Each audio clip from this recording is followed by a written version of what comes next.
tager arbejde og tage fra de fattige og give til de rige. Jeg hedder Jane Bielmann, er 57 år, kommer fra Jobcenters offer. Jeg taler i dag på vegne af mine kronisk syge og handicappede medborgere, som har varige eller uhelbredelige funktionsnedsættelser, der er veldokumenteret både lægeligt og ved arbejdsprøvninger. Rigtig mange af mine kronisk syge og handicappede medborgere er placeret i kontanthjælpssystemet. Selvom vi har en beskæftigelsesminister, der igen og igen har sagt, det har han åbenbart ændret, hørte jeg Nina Thomsen sige, at syge ikke skal være på kontanthjælp, men derimod hjælpes videre. Jeg selv blev via en førtidspensionsansøgning tildelt et ressourceforløb i november 2014.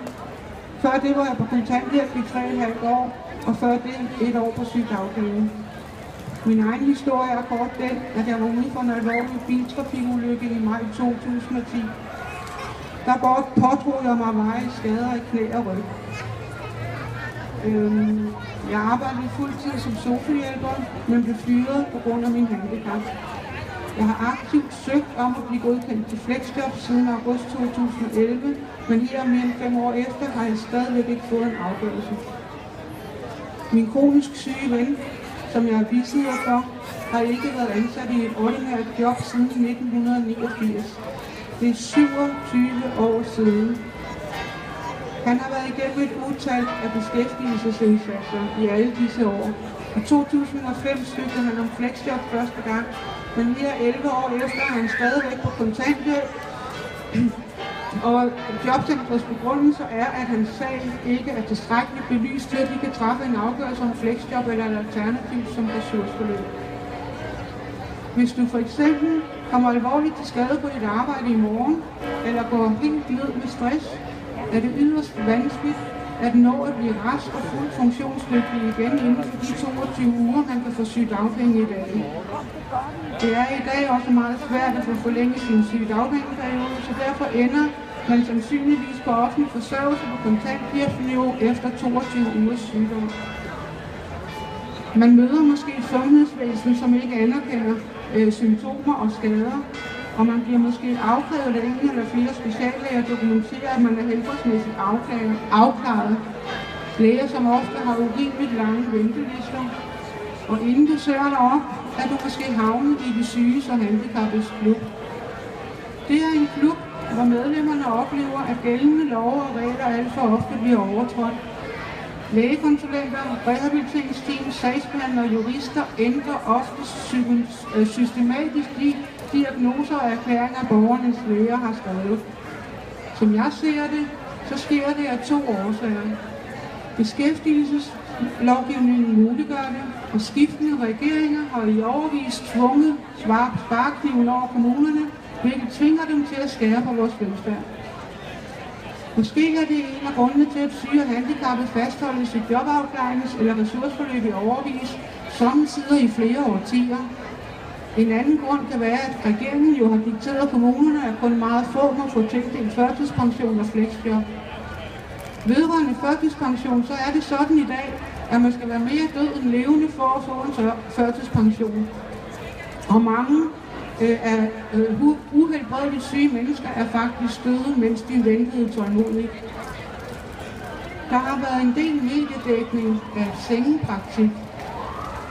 En sengepraktik er for eksempel, når Jobcentret sender en syg eller en handicappet borger i langvarig praktik med en seng, eller når Jobcentret vil iværksætte en praktik, hvor borgeren skal i arbejde i f.eks. 2 timer, så rejse hjem til sig selv og restituere sig i f.eks. 2 timer, for så at rejse tilbage til arbejdspladsen og arbejde videre i måske 2 timer. Jeg ved ikke, om I tror, at I vil blive raske af at blive udsat for det, eller tror, at et knust knæ og en ødelagt ryg pludselig vil blive funktionsdygtig igen. På grund af mine egne erfaringer tror jeg ikke på det, men det gør vores beskæftigelsesminister. Han mener nemlig, at man bliver rask af at arbejde. Men hvis man i årtier ufrivilligt bliver tvunget til at skulle leve hver evig eneste dag i økonomisk fattigdom og usikkerhed, samt leve i konstant uvished om, hvad der skal ske, er det veldokumenteret, at man bliver mere syg og får endnu flere problemer. Man kan ende med at være i alarmberedskab det meste af tiden og få posttraumatisk stress, eller, som nogen har døbt det, få jobcentersyndrom.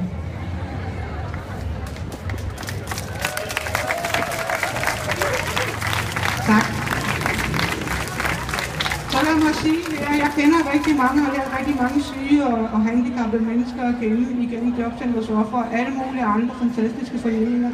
Og langt de fleste af os, der stadigvæk har en brugbar arbejdsevne tilbage, vi vil virkelig gerne være en del af et arbejdsfællesskab. Men i stedet for, i stedet for at inkludere os i et ikke-diskriminerende arbejdsfællesskab, bliver vi alt for tit ekskluderet og misbrugt som gratis arbejdskraft. Jobcenter praktiserer nemlig alt for ofte fattigdomsreformerne på den måde, at vi bliver sendt ud i den ene langvarige praktik efter den anden, vel at mærke uden at få løn for det. Faktisk er det næsten umuligt at få Jobcenter til at træffe en afgørelse om flexjob, så vi kan komme til at arbejde på lige løn og arbejdsvilkår med andre. Forestil jer at være i vores sko, bare et lille bitte øjeblik. Vi har nemlig haft så svært ved at nå ud til jer, der er raske og fuldt funktionsdygtige. De mange fattigdomsreformer skaber mere og mere ulighed og utryghed i vores samfund.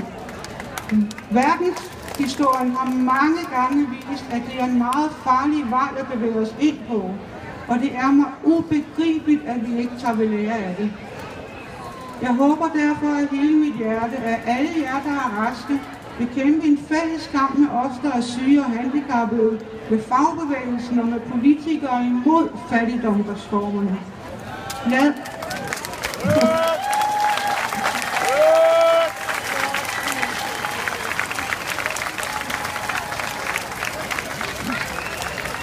os stå sammen om at forsvare vores velfærd, så der er velfærd for alle. Vi har brug for jer. Vi har brug for jer, der vil støtte os, høre på os, forstå os. Kom og få en snak med mig og de andre syge og handicappede bagefter og hør om virkelighedens Danmark. Den politikere og medier ofte forsømmer at oplyse jer helt ærligt om. Der er lang vej til at få opfyldt vores drømme om, blandt andet at få vores fremtidige arbejdsevne, jobtilknytning og økonomi afklaret inden for maks 2 år, efter at sundhedsvæsenet har udredt os helbredsmæssigt. Så i Jobcentrets Ofre fortsætter vi derfor vores kamp for at få skabt ligeværdige livsvilkår for alle kroniske syge og handicappede. Og I kan finde os på Facebook eller på www.jobcentersofre.dk. Så kommer der lige slagord. Stop med